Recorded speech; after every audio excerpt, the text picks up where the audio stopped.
Aminin na natin sa hindi, madali talaga matukso ang mga lalaki.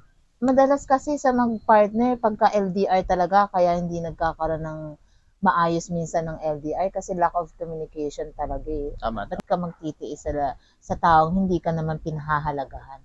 Kung may Oo. makikilala ka naman na taong gagawin kang prinsesa or prinsipe, yung ganun, di ba? Fall out of love.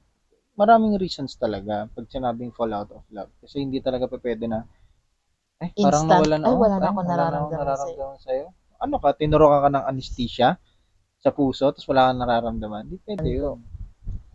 Hi guys! Welcome back to my YouTube channel! Hey! It's been a while. It's been a while It's been a long time. since our last vlog. So, Yes, heto na naman tayo at nagbabalik tayo sa ating kinagawian. Kinagawian? Ano daw? So, na-miss natin mag-vlog. So, naisipan natin ulit na mag-vlog.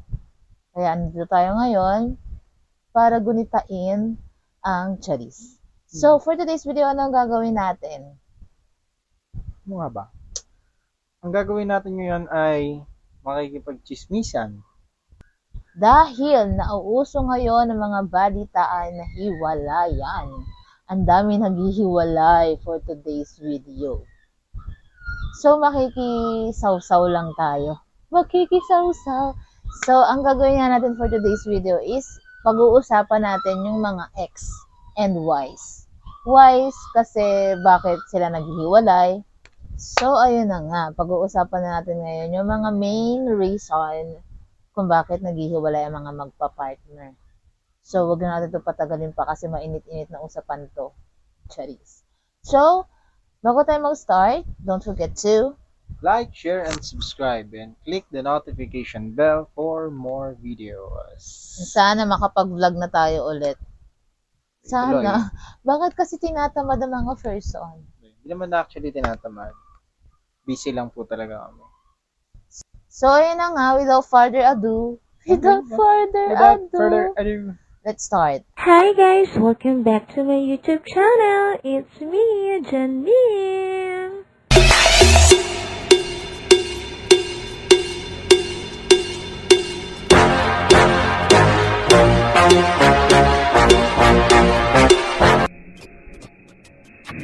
Our first reason is, ano nga ba ang first reason? Ba't naghihiwalay mga magjojowa? Unang-una at pinaka-main reason talaga dyan is third party. number Bakit? one reason. Bakit? Ikaw muna mauna. Ladies Okay, first. for me kasi, ang mga lalaki kasi talaga, madali talaga kasi matukso. Wait lang.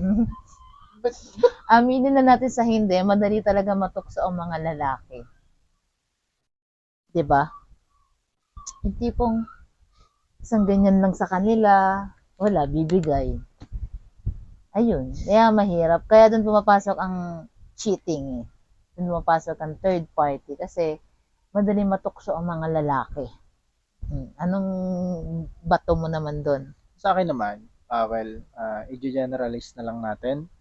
Both, para fair. No? Kasi, in common, kaya nag-cheat yung iba, syempre, bukod sa natutokso nga, yung iba naman, nagkakaroon sila ng reason na parang lack of love, yung parang ganun, lack of affection, lack of lambing, yung mga ganun, or yung mga bagay na dapat iniiwasan nila. Ang I mean, yung pinopoint dapat pinag-uusapan yun eh. ang pinopoint mo, So, kaya ano pumapasok, nangyayari? kaya pumapasok ang third party dahil sa mga bagay na hinahanap mo sa partner mo na nahanap mo sa isang Oh, tao. yes, exactly. Pwede That's yes. what it is. Yes. 'Di ba? Yung tipong naghahanap ka ng lambing, yung jowa mo busy sa trabaho, may nakilala ka na, Yun, diba? todo ang sweet nito sa So, iyo, yun. hanggang Mga sa ibang na-fall mga ka, ganong hanggang reason. sa doon na pumasok ang nag-cheat ka na mahal mo yung partner mo, pero may kulang lang sa kanyang hindi niya mabigay sa'yo. na hinanap mo sa iba. Yun. Yun din nagkakamali yung ibang tao na syempre. Kapag ka mga ganung bagay naman, dapat ino-open din yun, di ba? Tsaka bakit ka mag-cheat kung pwede ka naman makipag-break, formal break na sorry, ganito, ganyan, ganito. Hindi yung sasaktan mo pa yung tao. Oo, kasi actually, kagaya ng sabi niya, hindi naman kailangan pumasok yung third party eh. Kasi kung wala ka nang nararamdaman sa partner mo, kung may kulang sa kanya, pwede mong sabihin sa kanya, pwede niyong pag-usapan na hindi na tayo mag-work kasi Yes. ganito eh, meron akong bagay na kailangan na hindi mo maibigay. Kaysa mag-cheat ako sa'yo, isasabihin ko na lang yung totoo na wala na talaga, meron na akong mahal na iba. Yan. Kaya kaysa naman sa pumasok ko yung pag-cheat, di ba? Ayun, doon na papasok yung pangalawa nating reason, ang tiwala. Trust. Ang trust, for me, kaya siya nagiging dahilan ba't naghihiwalay ang mga mag-partner. Dahil ngayon sa cheating. Kunwari, isang beses, nag-cheat ang partner mo. Tapos, humingi siya ng chance. Hindi na daw niya gagawin, ganyan. Pero, syempre, dahil mahal mo siya, pinagbigyan mo siya. Yes. Binigyan mo siya ng chance. Pero dahil kahit binigyan mo siya ng chance, hindi pa rin nawawala dun yung paghihinala mo. Kumbaga, wala ka ng tiwala talaga sa kanya. Doon na papasok yung mag-overthink ka na, ikaw na yung mai-stress na, bakit ganito, ba't wala pa siya, sino yung mga kausap niya sa trabaho, sino yung mga nakakasama niya, hanggang sa wala ka na talagang tiwala.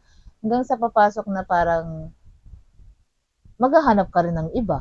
Kasi wala ka ng tiwala sa kanya. Yung ganun, for me, kaya nagiging reason yung tiwala.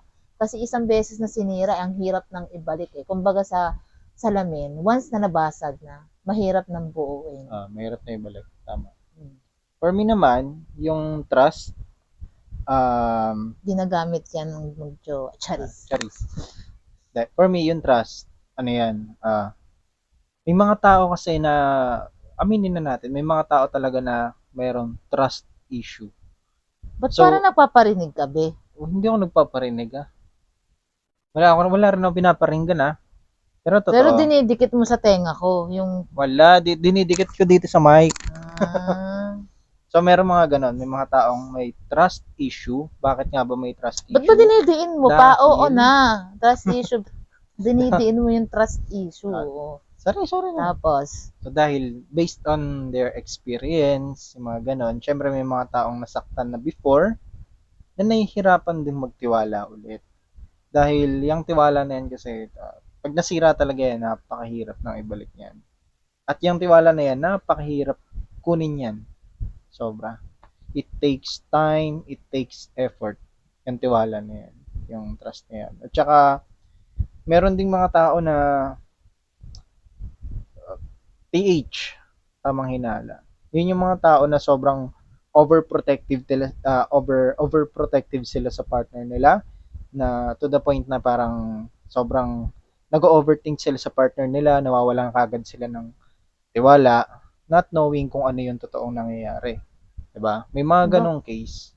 Meron naman talaga mga ganong. May mga case naman na, kunwari, naghiwalay kayo ng mga partner mo, matagal kayo, tapos biglang may pumasok na lalaki sa buhay mo, pinapasok mo siya, in-entertain mo siya, pero wala ka pa ring tiwala dahil sa previous mong karelasyon. Yan. Kumbaga, para bang hindi mo nabibigay yung buong pagmamahal mo sa kanya kasi para bang iniisip mo na, ay, baka ganito, hindi na ako nito, baka gawin din sa akin ito. Yung parang ganun, wala kang tiwala sa kanya kasi nangyari sa past mo. Kumbaga, ang mangyayari niyan, yung partner mo naman, parang syempre, ano siya, parang madidisappoint siya na bakit igagaya mo ako sa ex mo, hindi naman ako ganun. Tapos hanggang sa doon na magkakalamat yung relasyon kasi nga wala kang tiwala sa kanya. Tama. Ayun. And then napapasok din, doon napapasok din yung communication, ang ating third reasons bakit naghihiwalay ang mga magjowa dahil sa lack of communication talaga. Ayan, isa yan.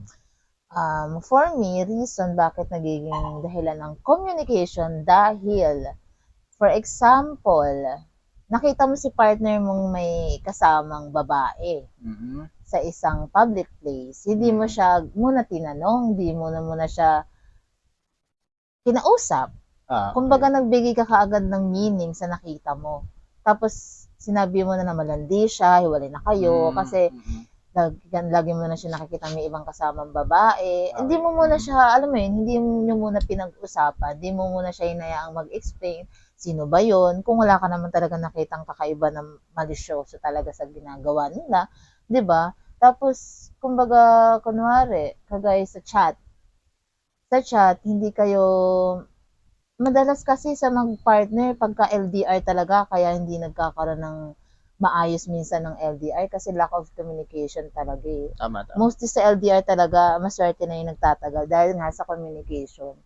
Kumbaga, pagka hindi nag-chat yung partner mo, may ibig sabihin na sa'yo. Hindi lang nakapag-reply sa'yo, may iba ng kausap, may iba ng ka-chat, ganun. Kaya, mostly sa LDR talaga, madalang ang tumatagal. Kasi nga, sa overthink. Kasi syempre, hindi mo nga naman nakakasama yung partner mo. Hindi mo alam kung anong ginagawa, hindi mo alam kung sino nakakausap. Kaya ang mangyayari, kapag ka hindi mo siya nakaka-text, hindi mo nakaka-chat, kung ano-ano na yung papasok sa isip mo na kasama nito, siguro may kaanuhan to, ganyan. Yung mga ganun ba na dapat pag-uusapan mo nyo. Yung kunyari, sasabihin mo sa kanya na, ganito yung nararamdaman ko, nag-iisip ako ng ganito sa'yo, totoo ba, ganyan. Ay, kailangan yung pag-usapan. Tama. Kailangan na sasabihin mo sa kanya kung ano yung iniisip mo sa kanya, kung ano yung nararamdaman mo. I love na, nalulungkot ako kasi hindi ka nagsisakan maghapon, ano ba ginawa mo, ganyan. Tapos, hayaan mo mag-explain siya. Hayaan mo siya mag-explain, pero syempre, titingnan mo din kung talaga bang totoo yung sinasabi niya. Kasi nga, hindi mo naman nakikita ginagawa niya. Syempre, di ba, madali naman sabihin na, nag-ano lang kami, ganyan. Syempre, dapat kailangan ka para maging observant. Tama. So, ayun, sa'yo. Actually, nasabi niya na rin halos lahat eh. Pero may idadagdag pa ako. Common sa mga magkarelasyon yung miscommunication or misunderstanding. Minsan kasi sa isang magkarelasyon, may mga bagay silang napag-aawayan, kahit simpleng bagay lang, no? Sa mga talagang paparinig ka. Uy, walang pinaparinggan na. Pero sa mga ganong klaseng pagkakataon, sa mga ganong klaseng bagay, mas maganda rin na meron kayong communication sa isa't isa at open kayo sa isa't isa. Hindi kasi maganda yung parang magpapataasan kayo ng pride, no? Wow, coming from you, Coming from you, ha? Yes, coming from kasi me. Actually, coming guys, from me. yan ang mostly namin pinagtatalunan. Hindi. Kasi lack of communication kami minsan. Pagka hindi ko siya pinapansin, gagawin niya, hindi na rin niya ako papansinin. Yung ganun, kaya minsan, wala. Sumasabog din. Hindi kasi nga, aminin naman natin sa hindi. Kami din talaga minsan, lack of communication din talaga kami. Wala naman kasi minsan, pataasan din talaga kami ng pride. Kaya dapat, may isa talaga sa inyo na kakapit. Kasi pagka parehas kayong wala namang kasing perfectong relasyon na as in anong tawag doon? Parang walang pag-aawayan kahit sa mga simpleng bagay. Wala naman talaga. Kasi part yan eh. Yan ang nagpapatatag dyan eh.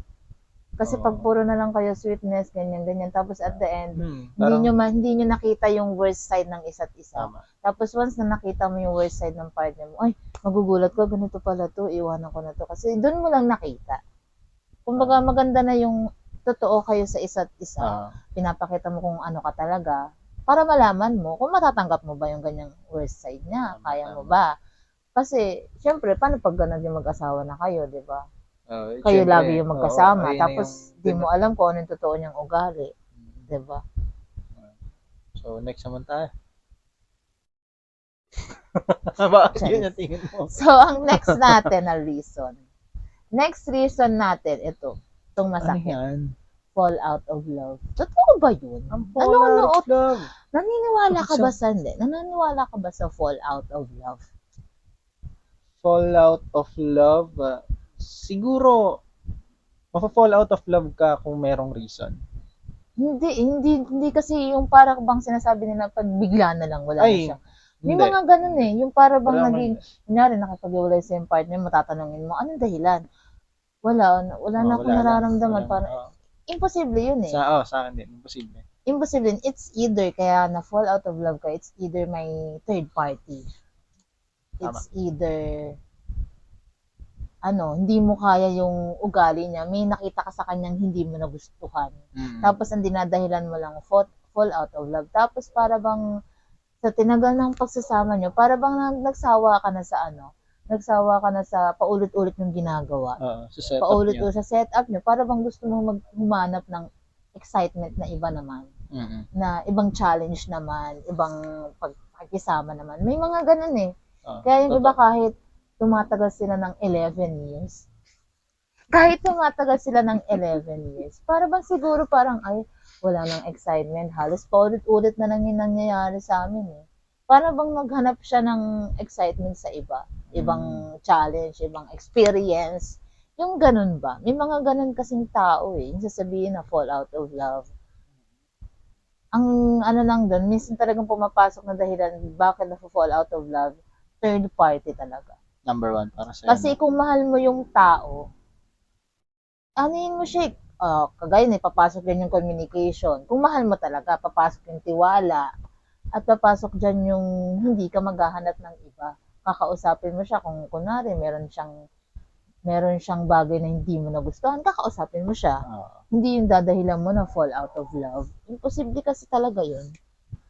Para Or sa akin siguro napuno ka na sa ugali niya. Ganun, pwede. pwede yung reason na yun. Para sa akin naman, fall out of love. Maraming reasons talaga pag sinabing fall out of love. Kasi hindi talaga pwede na, parang Instant, wala na ako nararamdaman sa'yo. Ano ka, tinurukan ka ng anesthesia sa puso, tapos wala kang nararamdaman. Hindi pwede yun. Hindi yan ganun. Hindi yan ganun. Actually, isa sa mga reason dyan, mistreatment. Ayan. Diba? But parang dinidiin mo. Kanina ka pa, be. Mistreatment. Para Hindi. bang Kasi syempre, diba, isipin mo, ako na napapadaan ako sa newsfeed ko, or minsan nakikita ko dun sa YouTube sa mga mga nagrereklamo na may mistreatment sa mga partner nila, 'di ba? Hindi para bang sinasabi mo yung based on your experience eh, para bang may pinanguhugutan ka eh. Wala Bakit? Sino bang may mistreatment sa atin dalawa? Wala naman eh. Yeah, actually yan, mistreatment. Kasi isipin mo mayroon mga mag-asawa na alam mo, binubugbog ng partner nila. Mga ganun yung iba nga, magka-live-in pa lang, o kaya hindi pa mag-asawa. Yun yung nakakapagtaka. Yung tipong kahit pa binubugbog, kahit pa nanliloko, talaga nag-i-stay pa rin sila. Ayun ang nakakapagtaka talaga kasi sa dami-dami ng lalaki, sa dami ng babae, ba't ka magtitiis, di ba? Di ba? Yun lang ang yun lang ang pinakamalaking tanong. Ba't ka magtitiis sa taong hindi ka naman pinahahalagahan? Kung may makikilala ka naman na taong gagawin kang prinsesa or prinsipe, yung ganun, di ba? Ayun. So yun, para sa akin, talagang pag fall out of love, marami talagang reasons yan. Hindi lang nila masabi yung reason. Kumbaga, hindi na, alam nga naman sabihin nila na, maghiwalay na tayo, meron na akong iba. Di ba parang ang pangit tingnan? Kaya sasabihin na lang nila, wala na akong nararamdaman. Instant, walang nararamdaman. Ano ka, be? Parang ano ka, be? Pag sinabi mo ba, bakit ka nakikipaghiwalay sa akin? Ano ba ang problema? It's not you. It's me. May mga tao rin yung sinasabi na, hahanapan ko lang yung sarili ko. Oo. Parang talaga nagpaparinig ka, be. Bakit? Nangyari na sa'yo yun? Hindi kasi minsan kasi nasabi ko sa kanya yun, kaya ako diba, nasabi ko sa'yo yun. Sabi ko sa kanya, gusto ko lang, pero totoo naman yun, hindi yun reason. Kasi for my own experience, sasabi ko na kasi sa kanya yun dati, nakipag-iwalay ako sa kanya. Para bang kasing, may sa akin, merong problema sa akin na para bang gusto ko munang ayusin, bago kami maging okay ulit, para mag-work. Alam mo yung ganun, para bang gusto ko munang makapag-isip ng mabuti, para ba makatulong din yun sa Ang hirap kasi ng pipilitin natin. Hindi naman mapupunta talaga yun sa fall out of love. Hindi talaga. Iba kasi yun. Iba kasi talaga yun. Kaya pag sinabi ng partner mo na kailangan ko muna mapag-isip, pag-isipan mo din kung tama, totoo bang gano'n ang niya, or sinabi niya lang yun kasi gusto niya ng time sa kabit niya. May mga ganun kasi, gusto mo na mapag-isip para di ka niya guguluhin sa mga agenda mo. Nagpapa-comfort sa iba. Oo, yun yung masakit. Alam mo, yung binuhos mo yung 11 years. Charis. Uy, ano? Hindi, example lang yung 11 years. Naisip ko lang, Example pumasok lang. lang sa isip ko yung 11 years. Pwede naman 12 years, 13 Hindi, years. kunwari, as a girl, napakasakit nun. Yung tipo bang, ginawa mo na siyang mundo eh. Kumbaga, umasa ka na siya na. Tama. Biruin mo yung nagtiwala ka sa kanya sa loob ng 11 years. Pinagbigyan mo siya sa mga kung ano mang, kumbaga, ilang chances ang binigay mo sa kanya. Tapos at the end, 11 years, be. Sobrang sakit. Ay, hindi.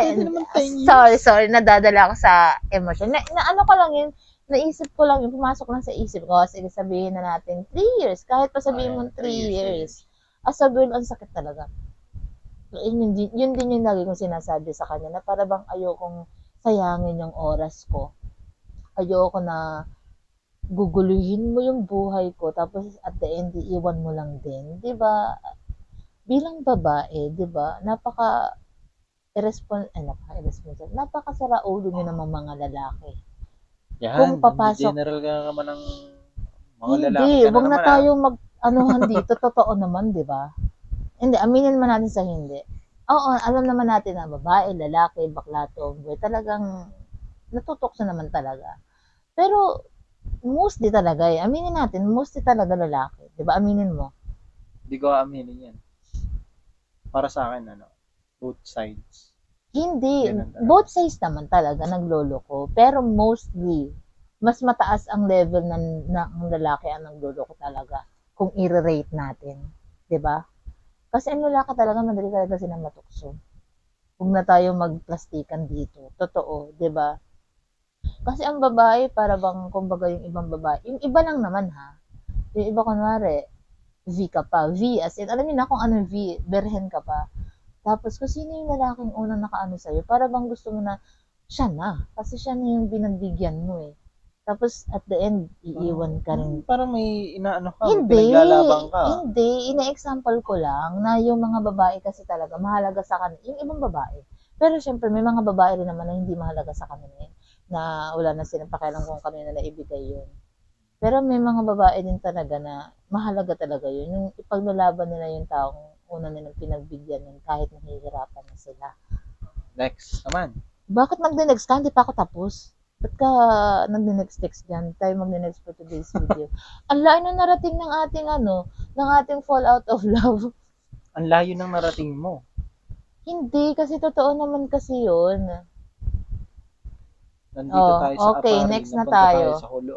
Next na tayo na reason. Ito, pera. Pera. Nagiging dahilan ba ang pera? For me, yes. Reasons ng Bakit naghihiwalay ng kasira partner ng dahil relasyon? sa pera?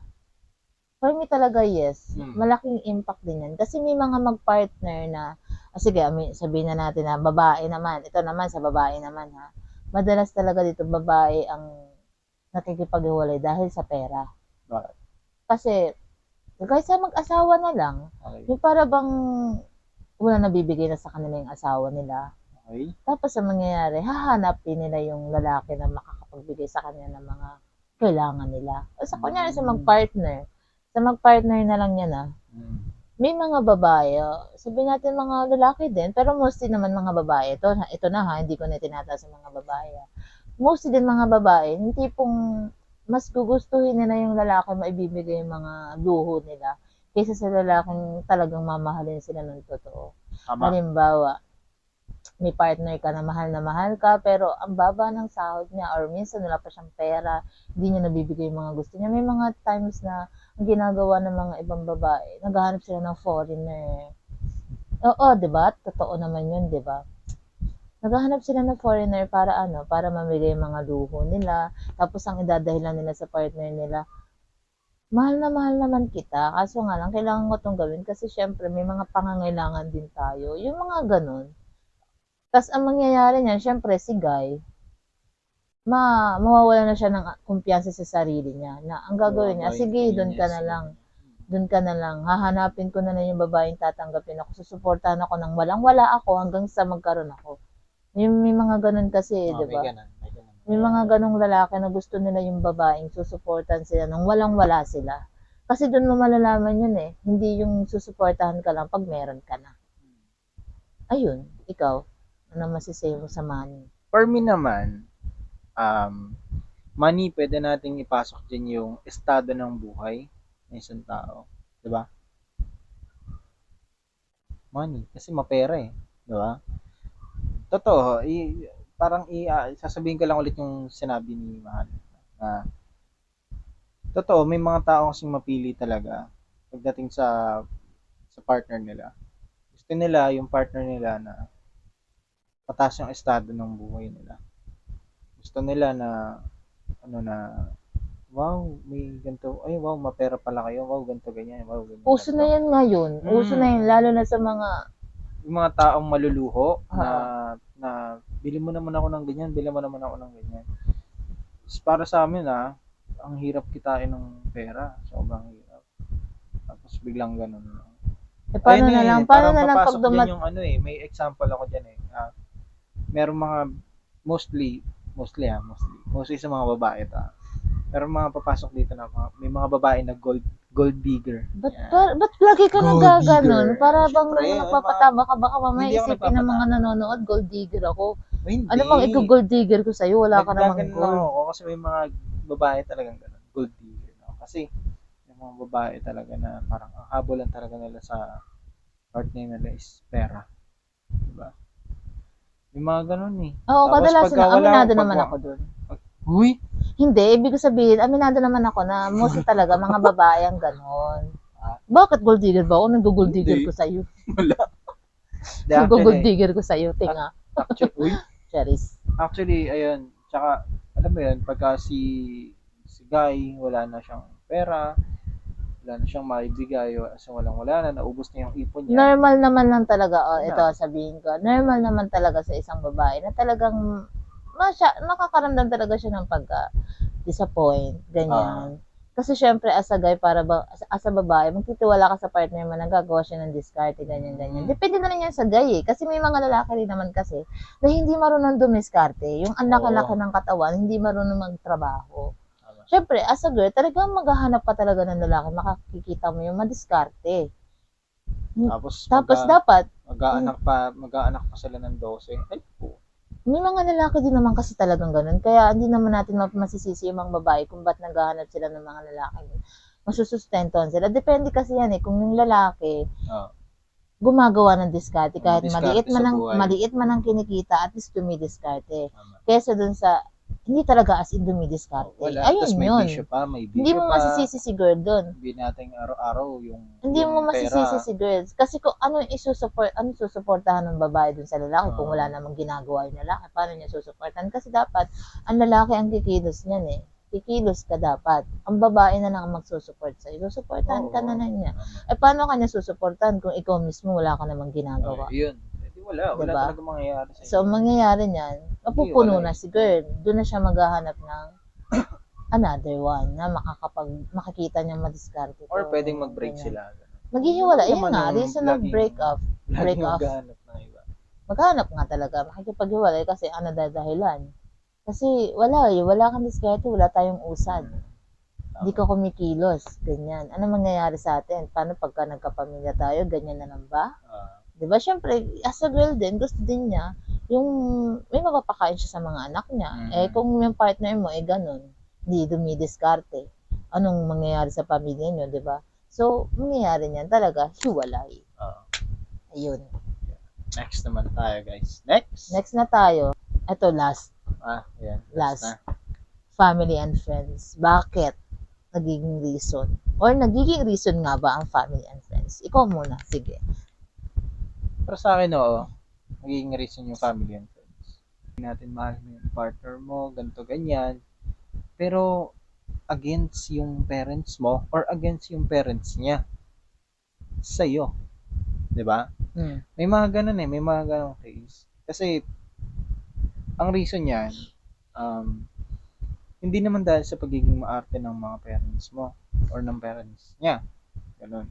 Meron kasi, may nakikita yung parents mo or parents niya na hindi maganda doon sa partner mo. Na syempre, ikaw, ano yan eh, pag-ibig talaga, di ba, nakakabulag yan eh.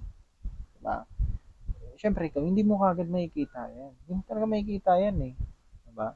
Pero Tapos, syempre ikaw yung partner niya eh. Ikaw yung lagi niya nakakasama. Kaya dapat ikaw yung mas may kilala sa partner mo. Kumbaga kaysa sa pamilya mo. Kumbaga ikaw yung magde-defend sa partner mo kung alam mong hindi siya ganun. Kasi ikaw yung nakakasama niya eh. Ikaw yung tanging nakakakilala sa kanya. Hindi siya totally kilala ng family mo eh. Kasi hindi naman sila yung nakakasama niyang partner mo eh. Paano nila yung masasabi instant ng ganun, di ba? May mga family kasi talaga na ayaw nila dun sa partner nila, gagawa nila na ng issue na, ay ganyan. tama. May standards sila na hindi pasok sa banga. Yun, May standards sila na hindi nila nakita dun sa partner ng anak niya. Lalo na yung Anak nila or family nila. Lalo na yung, Gagawa na sila ng ay ganyan. Hanggang sa, ayun, mag-aaway yung mag-partner dahil nga ayaw nung or family ng partner niya sa or kanya. ang pinaka worst case doon is yung girl or yung boy magre-rebel din sa magulang nila. 'Di ba? May ganun Hindi may ganun naman pagkakataon na parang yung girl nagre-rebelde tapos Oh, mapapaliwara the more na Oo. pinipigilan nila yung anak nila, the more na nagre-rebelde. Hindi naman siguro, depende. Hindi naman lahat nagre-rebelde. Yung iba, hindi naman matatawag na rebelde. Yung iba naman, pinaglalaban lang nila. Yung iba, ipinapaliwanag nila sa magulang nila na, hindi naman ganyan yung partner ko. Kilalanin nyo muna sila. Kilalanin nyo muna siya bago nyo siya husgahan. Ngayon, kung hindi nyo siya tanggap, wala ako magagawa dyan kasi ako yung makakasama niya habang buhay, hindi kayo. Kaming dalawa yung magsasama. Kung mali man yung, pangit man yung ugali niya, ako yung magsasuffer, hindi kayo. Choice ko yun. Choice ko na yun. Ganun. Hindi yun para ka mag-rebelde na, ipapaliwanag mo lang ng maayos sa kanila. Pero kung sakaling ayaw talaga ng family, ayun, dun pumapasok talaga yung madalas na nag-aaway yung Ito. Meron Hindi namang talaga, point na sa family naman, halimbawa naman sa mag-asawa na, may point naman na dahil nag-aaway ang mag-asawa dahil din sa family. Kumbaga kunwari, yung asawa niya hindi na nakakapagbigay sa pamilya niya ng pagsustento sa mga anak niya, tapos doon na niya binibigay sa mga magulang niya, doon na nag-aano yung babae. Na syempre, pamilyado ka, tapos wala ka man nang nabibigay sa amin, doon lahat sa mga magulang mo. Ang nangyayari dyan, kumakalas. Yun minsan ang nagiging dahilan. Ba't kumakalas ang babae? Or hindi man, baliktaran, ganun. Naghahanap ng, doon pumapasok din yung third party. Kasi talaga dyan, pagka may pagkukulang ka kasi talaga, pumapasok talaga yung third party. Pasok, bumabalik tayo sa third party. Kasi lack of communication, third party. Tiwala, third party. Fall out of love, third party. Pera, third party, di ba? Lahat third party talaga. Kaya nga dapat pala isa lang yung pinag-usapan natin dito, third party lang talaga. Ang friends. Para sa akin naman, friends. Meron kasi mga friends na BI. Bakit naghihiwalay yung mga magpa-partner? Dahil sa mga friends na BI. Dahil for example, gimmick ng gimmick, ganito ganyan, tapos magpapakilala. Oo, may papakilala kung ganito ganyan, di ba? Daming ganyan.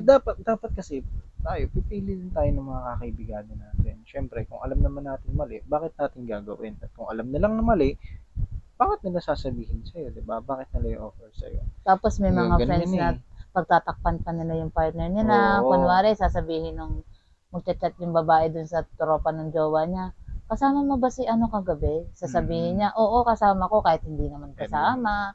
Ipagtatakpan yung kaibigan nila. Natotolerate kung ano yung maling ginagawa ng partner nila. Ng kaibigan nila, di ba? Yun para sa akin, yun yung reason sa mga friends. Yun ang talagang reason ba't naghihiwalay minsan.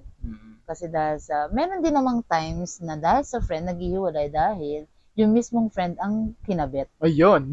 Yun ang malupit. Yun ang malupit. Diba? Yun ang malupit. Malupit. May mga ganyang senaryo.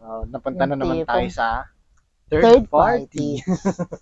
'Diba? Mm, Dapat tama. pala isa na lang pinag-usapan natin dito, yung third party Third na party, talaga eh, kasi lahat dun pumapasok lahat eh. So, ayun na nga, 'di ba nga, dumadating sa point, dumadating sa point na yung kaibigan, no, makikita na lang ng partner niya na nakikipaghalikan dun sa best Oo. friend pa. Mm. BFF yan. Charis. Dun nag-ano, dun pa sila Ano nga ulit yun? alin dun? Ano yung sinabi mo? Alin dun? Yung isa? Alin dun? Ano? BFF yan. Charis. So, ayun na nga. Di ba may mga ganon, yung sasabihin, best friend ko lang yan. Best friend ko lang yan, pero nakikipaglap. Charis. May mga ganon, di ba? Madaming ganon. Yung nagpapanggap na comfort, best friend, tapos pag naghiwalay, sakin ka na. Yung mga ganon. Yun, totoo, diba? May mga ganon May mga yung para ganon, bang yung abangers. Nag-aabang sa... Gumagawa sila ng way para maghiwalay yung dalawa para sa kanya bumagsak. Kasi nga, meron pala siyang pagnanasa dun sa kaibigan. Oo, Kaibigan mahirap. ko, no? Kunwari kaibigan, pero may hidden agenda pala. Di ba ganon? Madaming ganon na parang Marami. Ganun pagka talaga. nag-away yung magjowa, ko-comfort niya yung friend niya. Sabi, hindi, okay lang yan. Iwanan mo na yan. Walang kwenta yung ganyang partner. Tapos attend sa yung sasalo. May mga ganyan talaga eh. Mga ahas na kaibigan. At meron ding mga kaibigan na, anong tawag doon, sila mismo, sinisiraan ka nila sa partner mo. May mga times na, for example, ako, may mga friends ako.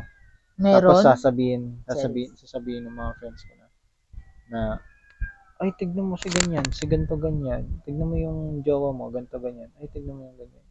'Di ba? Kumbaga sinisiraan Yung nila iba yung naman, may ganyan. Yung iba Oo. naman na makaibigan dahil para bang yung kaibigan nila hindi na nakakapunta sa bondings nila. Hindi, may mga ganun scenario, 'di ba? Yung kunwari, yung best friend nila, hindi na nila nakakasama kasi may girlfriend na, nag-iiba na. Naranasan ko kasi yan noon. Meron kasi ako naging kaibigan na ganyan, na para bang nagsiselo siya kasi yung jowa ko na lagi kong kasama, hanggang sa gumagawa siya ng way para bang maghiwalay kami dalawa para bumalik ang dati naming pagsasama. Yung ganun, naranasan ko yan, year of 2017? 11. 17? Hindi, year of 2017 to be exact. To be exact. So, ayun nga, naranasan ko talaga yan. Actually, based on my experience, kaya ako ito nasasabi. Meron talaga ako naging friend na ganun, na para bang iniisip niya na, ay, wala ka ng time sa natin, hindi ka na nakakasama sa bonding natin, ganyan. Buti pa yung mo. Tapos hanggang sa dumating sa point na sinisiraan na niya yung partner ko. Kasi diba, caregiver ako. Sinisiraan niya yung partner ko na nakita ko yung yung partner mo may kasamang babae, ganyan. Hanggang sa nag-aaway na kami mag-partner, hanggang sa nag-aaway na kami, naghiwalay na kami dalawa.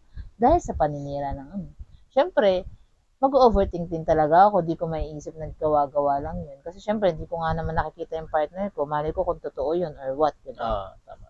So, ayun. Hanggang sa boom, wala na kami ng jowa ko. Dahil sa kaibigan. So, ayun. Yun yung mga reason. So, kung mayroon man kaming hindi na-mention, or kung may mga experience man kayo, pwede nyo i-share sa comment section. Or kung may mga tanong kayo about sa love life, love problems nyo, problema nyo na yan. comment nyo sa Joke lang. comment nyo sa ating comment section. Comment section. Yes. Tapos, sasagutin natin yan sa ating next vlog. Sagutin namin yung mga problema nyo sa love life nyo. Let's see kung ano matutulong namin sa inyo. O kung may matutulong man ba kami sa inyo. Basta yun, ang pinaka main reason talaga dito is third party, mga B. Kasi naman, ang mga lalaki naman kasi talaga, malalaki. Mga lalaki na naman. Totoo naman. So, hanggang dito na lang at baka may maghiwalay din dito. So, bye guys. Thank you for watching. Sana nakatulong kami sa inyo. Yes. Nakatulong? Anong natulong mo, be? So, bye-bye guys. See you on our next vlog. Thank you for watching. Don't forget to like, share and subscribe. Comment down below, mga B, kung anong problema nyo sa mga jowa nyo. Para maghiwalay na rin kayo, kakausapin namin kayo. Bye guys. Love you. Gusto kumain.